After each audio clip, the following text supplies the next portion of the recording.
রোজার মতো জিনিস আর রোজাদারের মূল্যায়ন, যেখানে প্রথম দিন থেকে ফেরেশতা নির্ধারিত যে স্লোগান দিয়া ডাকতেছে, নেকি আলারা নেকি কর, যত পারস কর, কাছা মাইরা কমর বাঙ্গা করো, কেননা এই সুযোগ তোমার জীবনে আর নাও আসতে পারে। এক রমজান দিয়ে আল্লাহ তোমাকে দাঁড়া করায় দিতে পারে যে এক রমজানের হিসাব দাও, আগে চলো। আর এক রমজানের হিসাব এক জীবনের জন্য যথেষ্ট, যথেষ্ট হয়ে আরো থেকে যাবে। আপনি বাঁচবেন কয়দিন?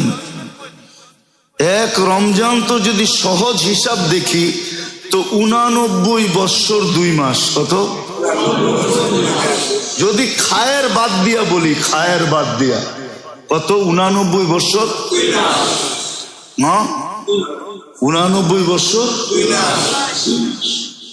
তা আসলে রমজানও এরকম হওয়া উচিত ছিল।